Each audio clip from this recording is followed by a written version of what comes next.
말씀은 요한일서 4장 7절에서 12절까지 말씀입니다. 요한일서 4장 7절에서 12절까지 말씀, 제가 한 절 여러분 한 절 교독하도록 하겠습니다. 사랑하는 자들아, 우리가 서로 사랑하자. 사랑은 하나님께 속한 것이니 사랑하는 자마다 하나님으로부터 나서 하나님을 알고, 사랑하지 아니하는 이는 하나님은 사랑이십니다. 하나님의 사랑이 우리에게 이렇게 나타난 바 되었으니, 하나님이 자기의 독생자를 세상에 보내심은 그로 말미암아 우리를 살리려 하심이라. 사랑은 여기 있으니 우리가 하나님을 사랑한 것이 아니요 하나님이 우리를 사랑하사 우리 죄를 속하기 위하여 화목 제물로 그 아들을 보내셨습니다. 사랑하는 자들아, 하나님이 이같이 우리를 사랑하셨은즉 우리도 서로 사랑하는 것이 마땅하도다. 어느 때나 하나님을 본 사람이 없으되 만일 우리가 서로 사랑하면 하나님이 우리 안에 거하시고 그의 사랑이 우리 안에 온전히 이루어지느니라. 아멘. 오늘 요한일서 4장 7절에서 12절 말씀 가지고 하나님의 사랑이라는 제목으로 하나님의 말씀 전하도록 하겠습니다. 우리 옆 사람과 이렇게 인사합시다. 주님의 사랑으로 축복합니다. 금요 기도회를 오면은 금요 기도회만의 바이브 느낌이 있어요. 어떤 느낌이냐면은 세상이라는 전쟁터 속에서 이제 생존하신 분들이 이 자리에 와서 주님의 사랑을 붙들고 나왔다라는 그러한 느낌, 분위기가 있습니다. 우리 다시 한번 옆 사람과 이렇게 축복합시다. 주님의 사랑으로 살아납시다. 네, 감사합니다. 어떤 커뮤니티에 올라온 한 글을 몇 가지 글들을 소개하도록 하겠습니다. 잘 보이실지 모르겠는데, 그것으로 인하여 내 인생이 바뀌었어요. 인생의 밑바닥에서 아무도 위로해 주지 않을 때 저는 이것 하나로 버텼습니다. 우울증으로 참아 마주보기 힘들었던 제 모습을 똑바로 보게 해주었고, 이제 제 자신을 사랑해야겠구나라는 생각이 들었습니다. 그것은 저를 더 나은 사람이 되게 해주었어요. 여러분, 그것이 무엇일까요? 예수님, 복음, 우리 자막을 띄워주시면 BTS입니다. BTS가 뭐죠? 방탄소년단이라는 남자 아이돌 그룹이에요. 이 남자 아이돌 그룹의 팬들이 이 리뷰랑 글을 적었던 것이 바로 방금 보셨던 글들입니다. 설교의 소재로 사용하기에 조금 시간이 많이 지난 감이 있지만은, 이 방탄소년단이 BTS가 대한민국과 그것을 넘어서 세계적으로 정말 큰 영향을 끼친 것을 여러분들이 뉴스나 여러 가지 매체를 통해 확인하셨을 것입니다. 이 BTS가 노래한 노래 중에 이제 중요한 가사, 중요한 메시지가 영어 발음 구려도 용서하시기 바랍니다. Love myself, 내 자신을 사랑하라는 그러한 메시지가 이들의 주요 메시지였어요. 이제는 이것이 이제 유엔에서도 한번 이제 연설을 한 적이 있고, 이 팀원이 한 적이 있고, 또 캠페인으로까지 이제 나아가서 이제 많은 세계 사람들에게 선한 영향력을 끼치는 그러한 메시지이자 슬로건이 됐습니다. 정말 좋은 내용인 것 같아요. 저는 몇 년 전에 이제 이 BTS에 대한 소식을 이제 뉴스나 이런 걸로 접해서 참 대한민국 사람으로서 자부심을 느꼈고, 마음 한편으로는 혼란스러운 마음이 있었습니다. 어떤 마음이냐? 기독교에서도 사랑을 말하잖아요. 교회에서도 서로 사랑하라고, 예수님도 서로 사랑하라고 말씀하고 계십니다. 그런데 왜 우리는 세상의 가수들보다 사랑으로 선한 영향력을 끼치지 못하고 있는 것일까? 마음 한편이 답답하고 혼란스러웠습니다. 그 이유를 곰곰이 생각해 보았는데요, 결론을 내린 것은 이것입니다. 우리는 지금 성경에서 말하는 하나님의 사랑과는 다른 사랑, 왜곡되고 변질된 사랑으로 계속 변해가고 있는 것이구나. 분명 성경이 말하는 사랑, 하나님으로부터 온 그 순수한 사랑은요, 이 BTS가 말하는 Love Myself보다 훨씬 더 큰 힘을 가지고 있고, 사람을 변화시키고 가정을 변화시키고 세상을 변화시키는 큰 힘이 있는 줄 믿습니다. 그런데 우리가 그 사랑을 온전히 깨닫지 못했기 때문에, 그 사랑을 변질되고 왜곡된 사랑으로 시행하고 있기 때문에 우리가 이 사랑을 온전히 누리고 있지 못하고 있는 것 같아요. 오늘 요한일서 말씀을 통해 그 뜨거운 하나님의 사랑, 그 놀라운 하나님의 온전한 사랑을 회복하고 그 사랑으로 이 세상 가운데 다시 나아가는 저와 여러분 되시기를 주님의 이름으로 간절히 소망합니다. 요한일서에는 어떤 단어가 제일 많이 나올까요? 예, 오늘 설교 제목이랑 아까 말했던 사랑, 사랑이라는 단어가 제일 많이 나옵니다. 이 아가페라는 단어죠. 총 요한 1, 2, 3서에 36번 이상이 나옵니다. 그런데요, 그 36번 중에 대부분의 부분을 차지하고 있는, 퍼센테이지를 차지하고 있는 게 이 요한일서 4장이거든요. 우리 바울의 사랑장이라고 하면 고린도전서 13장이죠. 그런데 이제 요한의 사랑장이라고 하면 이 요한일서 4장을 말할 수 있습니다. 사랑장, 4장 이렇게 외우시면 될 것 같은데요. 사랑장, 여러분도 알고 있다시피 이 요한 사도는요, 사랑의 사도라는 별명을 가지고 있었습니다. 요한은 예수님의 제자 중 가장 오랫동안 생존한 사람이었어요. 가장 오랫동안 살았던 제자였어요. 그래서 이 요한에 대한 초대 교부들의 글들이 조금 많이 남아 있거든요. 이제 나이가 지긋하게 든 이 요한 사도가 이제 계속해서 복음을 전하고 교회에서 설교를 하는 도중에 계속해서 반복하는 그러한 문장이 있었습니다.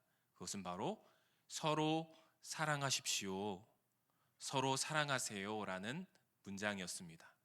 이 성도들이 계속해서 이 말만 반복하고 또 듣고 또 들으니까 요한 사도님 좀 이거 다른 설교를 좀 해주세요. 그거 너무 반복하니까 너무 식상한 것 같아요 라고 이렇게 얘기를 하니까 이 요한 사도가 어떻게 대답했냐면, 그래도 서로 사랑하십시오 라고 대답했다고 합니다. 예수님의 3년의 이 지상 사역, 공생의 사역 가운데 이제 가장 옆에서 예수님의 사랑을 그 품에서 지켜보고 체험했던 사람 중에 한 명이 이 요한일 것 같아요. 우리가 그림을 보면은 옛날 그림들을, 성화들을 보면은 거기 예수님의 품에 이렇게 안겨 있는 그 사람이 바로 요한이며, 성경에서도 그의 사랑하는 제자, 그의 품에 의지하여, 예수님 품에 의지하여 있었다라는 것이 성경에 기록되어 있어요. 그러므로 우리는 요한이 예수님의 사랑을 정말 실제적으로 체험하고 살과 피부로 체험하고 가장 잘 알고 있는, 충분히 알고 있는 예수님의 제자라고 말할 수도 있을 것 같습니다. 그렇다면 그 요한이 말하는 사랑이란 무엇일까요? 우리 7절 말씀, 오늘 본문 7절 말씀 함께 읽겠습니다. 사랑하는 자들아, 우리가 서로 사랑하자. 사랑은 하나님께 속한 것이니 사랑하는 자마다 하나님으로부터 나서 하나님을 알고. 아멘. 사랑하는 자들아, 요한은 그의 서신에 수신자들에게 이렇게 호칭하고 있습니다.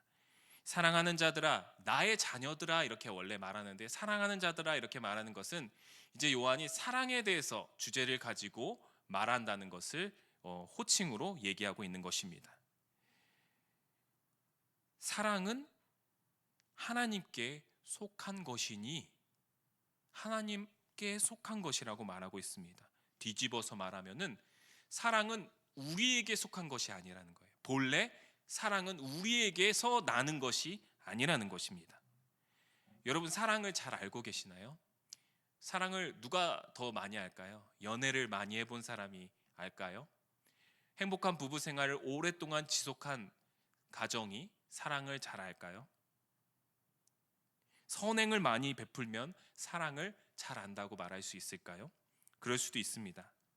그러나 하나님의 사랑은 그러한 것들로부터 원천을 삼지 않는다는 것이에요. 사람으로부터 나오는 것이 아니라 하나님으로부터 나온다는 것이죠.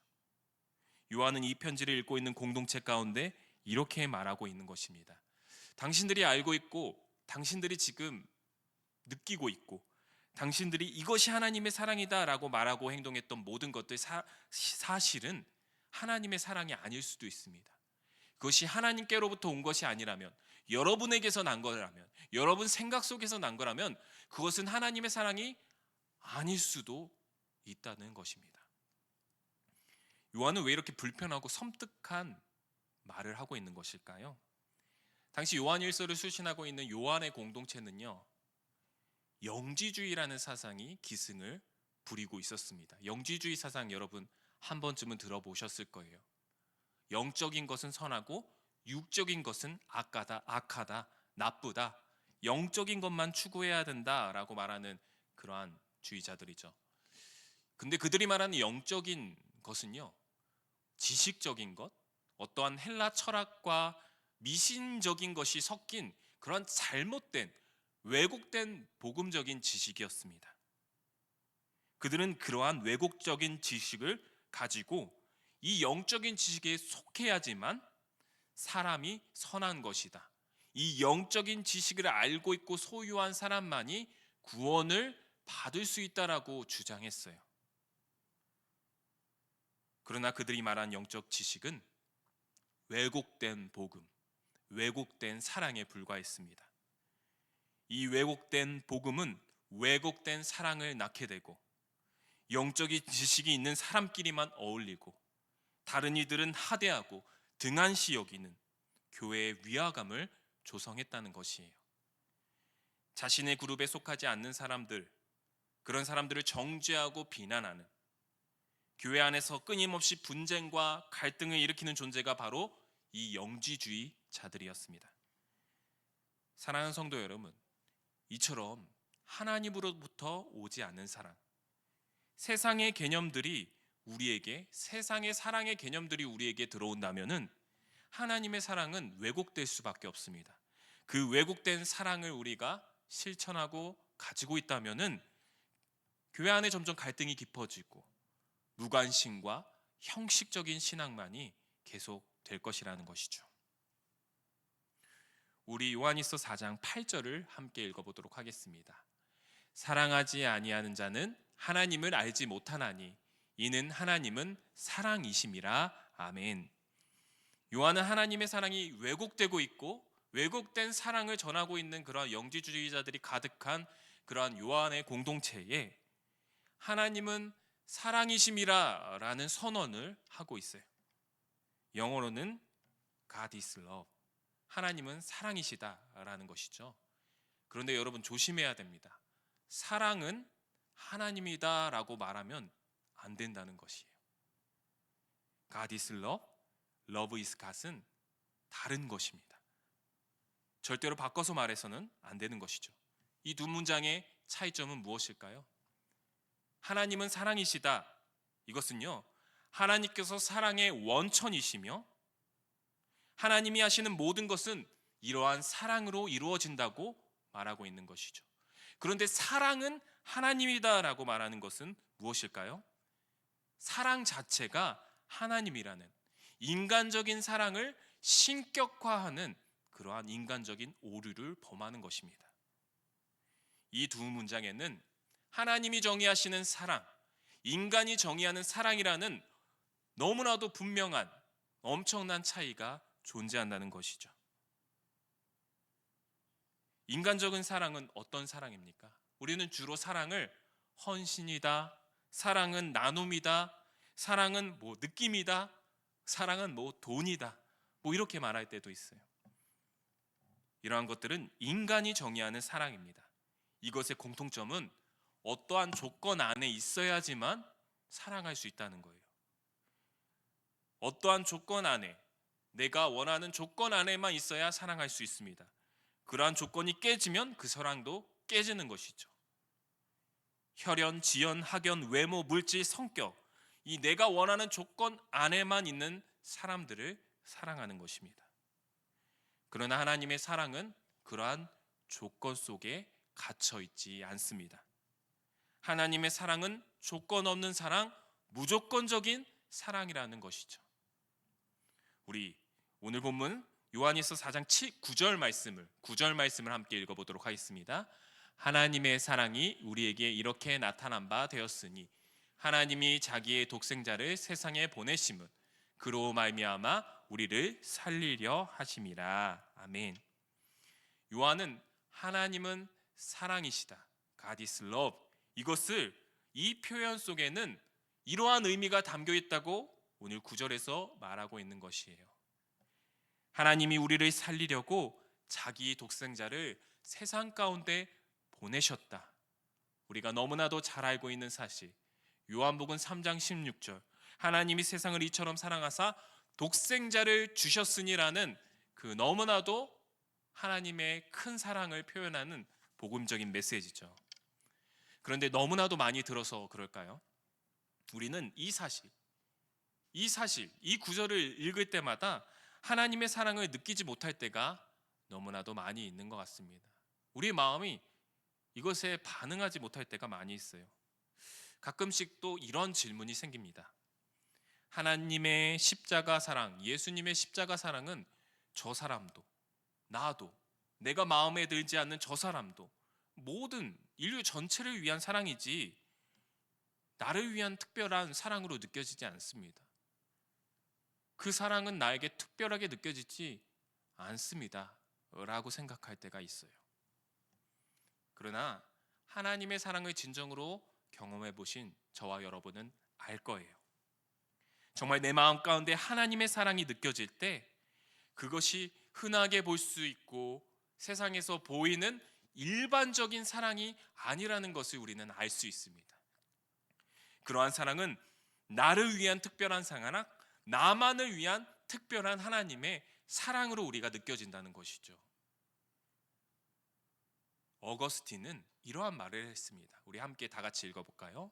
하나님께서는 이 세상에 사랑할 사람이 나 하나밖에 없는 것처럼 나를 사랑하십니다. 하나님께서는 이 세상에 사랑할 사람이 나 하나밖에 없는 것처럼 나를 사랑하신다고 어거스틴은 말하고 있어요. 우리는 그 특별한 사랑, 조건 없는 사랑, 끝없는 사랑을 받고 있는 존재라고 하는 것이죠. 요한은 이 조건 없는 하나님의 사랑을 다시 한번 풀어서 더 강력하게 우리에게 설명하고 있습니다. 오늘 본문 10절 말씀 다 함께 읽어보겠습니다. 사랑은 여기 있으니 우리가 하나님을 사랑한 것이 아니요 하나님이 우리를 사랑하사 우리 죄를 속하기 위하여 화목제물로 그 아들을 보내셨음이라. 아멘. 여기에 화목제물이라는 개념이 나옵니다. 이 화목제물은 구약적인 의미로 화목제사를 가리키죠. 유대적인 의미로 그 화목제사를 가리킵니다. 이 화목제사는 어떤 제사입니까? 이 제물을 태우고 남은 그 살코기를 이 예배자 가족들과 또 이웃들과 함께 화목하게 나누는 제사가 화목제사입니다. 그런데요, 이 화목제라는 단어에 헬라적인, 그리스 로마적인 또 의미도 있습니다. 그것은 무엇이냐? 신들에게 무언가 우리 인간이 잘못했어요. 그래서 신의 진노를 샀어요. 분노를 샀어요. 그래서 이 신의 분노와 진노를 잠재우기 위해 어떠한 재물이나 어떠한 돈이나 물질이나 사람까지 바치는 것, 조공하는 것을, 이것을 화목제사라고 그리스적으로 설명하고 있습니다. 그러나 성경은 우리 예수 그리스도의 십자가를 통하여 이러한 화목제의 의미를 유대적인 의미보다, 그리스적인 의미보다 훨씬 더 새롭게 정의하고 있다는 사실이에요.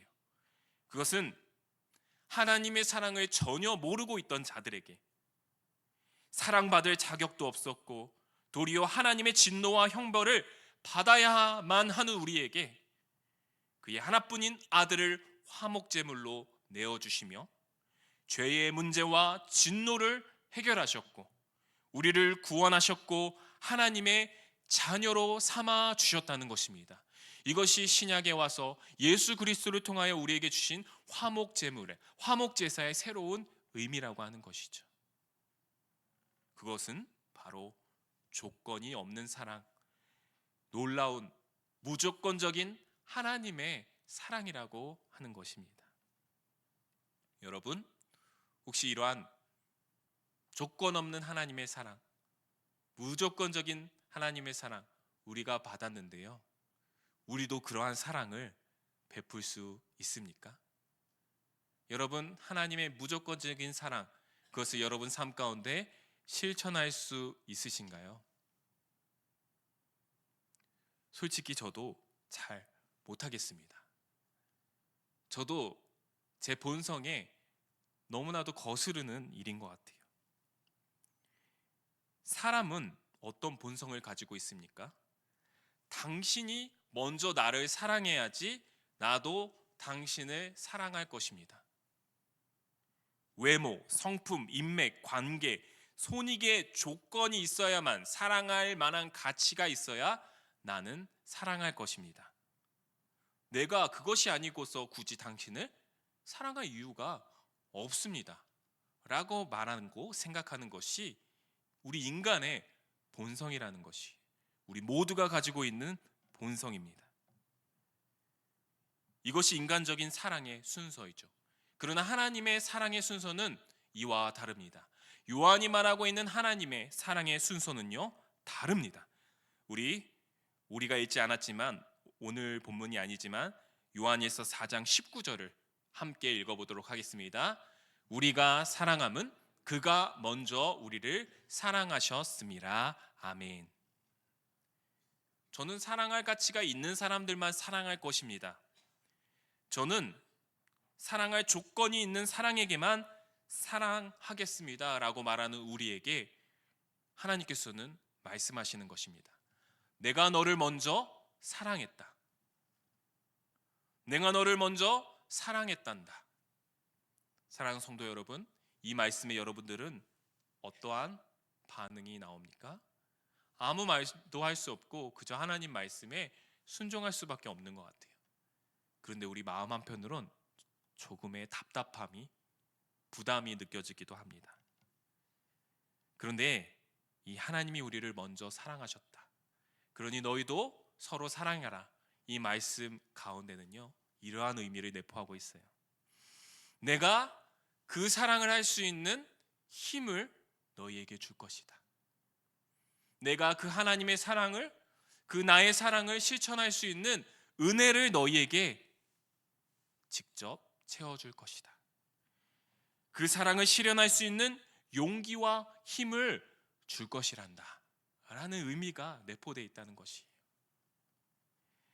에버레스트 완슨 목사님이라는 분이 계십니다. 사진을 보여주시면은, 이분은 시카고에서 목회를 아주 잘 하시던 분이었어요. 목회 행복하게 하고 계셨습니다. 그런데 한국에 6.25 한국 전쟁이 났다는 소식을 들었습니다.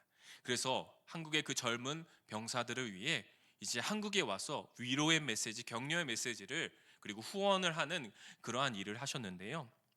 그런데 그 전쟁터 속에서 아이들을 발견한 거예요. 가난하여 굶어 죽어가는, 구걸하는 그러한 전쟁 고아들을 발견한 것입니다. 이 낯선 외국인을 따라다니면서 깡통을 들고 구걸하면서 때로는 이 외국인의 겉옷을 그냥 훔쳐가기도 했어요. 그러나 이 에버레스트 스완슨 목사님은 그 전쟁 고아들에게 하나님의 사랑을 느꼈고 그들을 사랑하게 되었습니다. 하나님의 사랑과 긍휼이 그 마음 가운데 넘쳐 샘솟기 시작했어요. 그래서 그의 일평생 이 한국 전쟁 고아들을 위하여 후원금을 모으는 자선단체를 세우셨는데요, 그 자선단체가 바로 한국에서 시작된 컴패션입니다. 이제는 전 세계에 있는 전쟁 고아와 기아와 어려운 어린이들을 1:1로 연결, 후원시켜서 이제 선한 영향력을 끼치는 그러한 자선단체로 더욱더 유명해졌는데요. 여러분 생각해 보십시오. 만약 에버렛 목사님이, 이 에버레스트 완슨 목사님에게 누군가 와서 한국에 전쟁이 났으니 당신 그곳으로 가서 그들을 섬기십시오. 이렇게 누군가 사람이 와서 그렇게 명령했다면 에버레스트 한슨 목사님도 인간이잖아요. 어떻게 대답할까요? 제가 왜요? 제가 왜 나랑 아무런 상관도 없는 그 사람들을, 나와 아무런 상관도 없는 내가 모르는 그 나라에 가서 그들을 사랑하고 섬겨야 하죠? 반문할 수도 있습니다.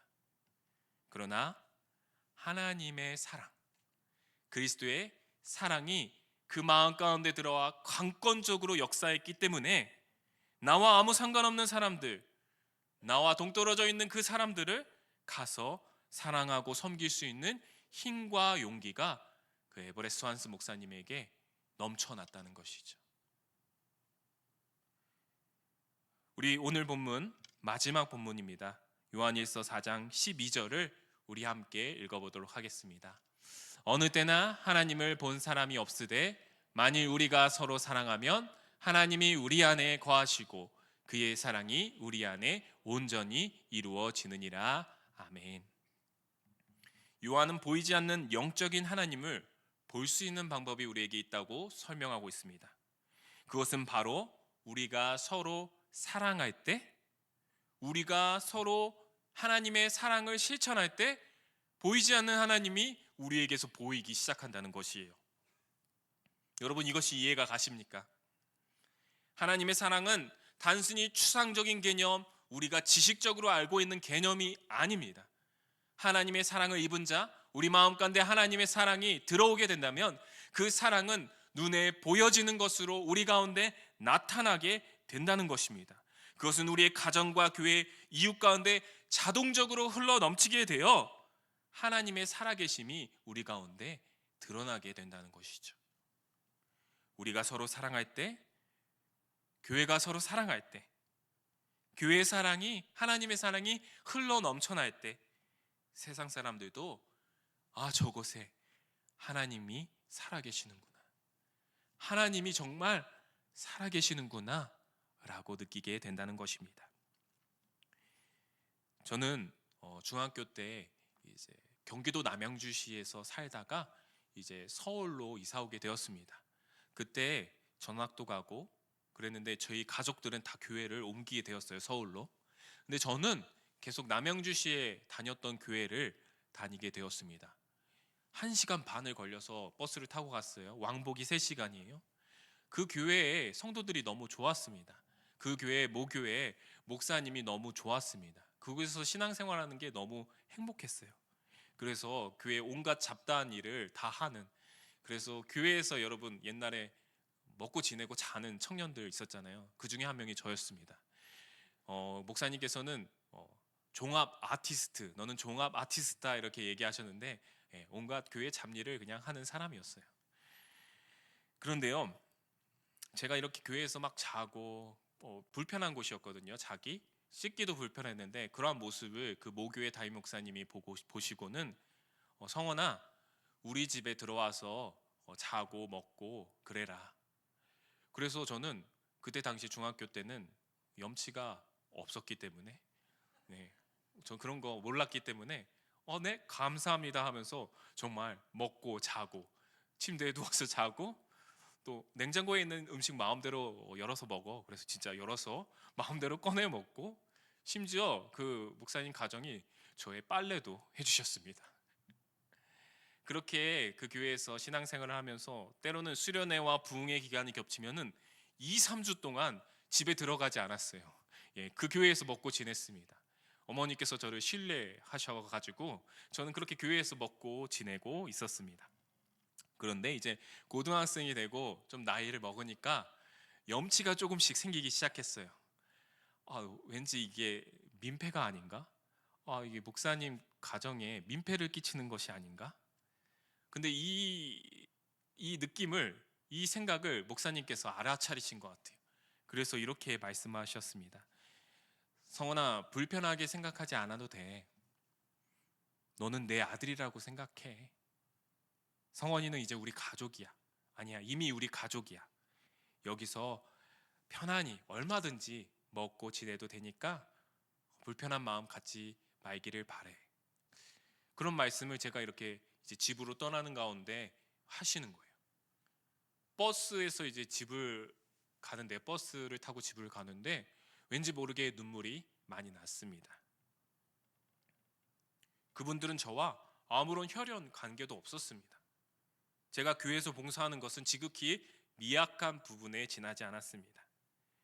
그러나 제가 올 때마다 가족같이 안아주시고 품어주시고 사랑해 주셨던 그 사랑의 기억이 제 마음속에 아직도 깊이 남아있어요. 가끔 사역할 때 체력적으로나 정신적으로나 너무 스트레스가 많을 때 저는 이 사랑을 생각합니다. 내가 이렇게 힘든데 누구까지 이렇게 사랑하면서, 성도들을 사랑하면서까지, 누구를 사랑하면서까지 이렇게 사역을 할 수 있을까? 이러한 의구심이 들 때마다 저는 그 사랑을 생각합니다. 주님께서는 이렇게 저에게 말씀하십니다. 내가 너를 먼저 사랑했단다.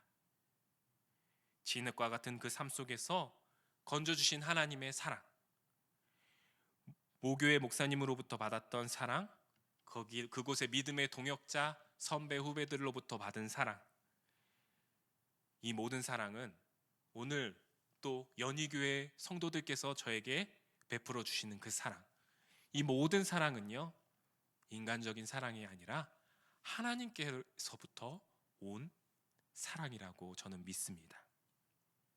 이러한 하나님의 사랑을 생각하고 기억할 때마다 저는 이렇게 고백합니다. 주님, 더 사랑하겠습니다. 주님, 더 섬기고 순종하겠습니다. 말씀을 맺겠습니다. 사랑하기 너무 힘든 시대가 되었습니다. 더 개인주의적이며 더 손해를 보지 않으려고 하고 있으며 사랑할 자격 있는 사람만, 사랑할 조건이 있는 사람만 사랑하는 시대가 되고 있는 것 같습니다.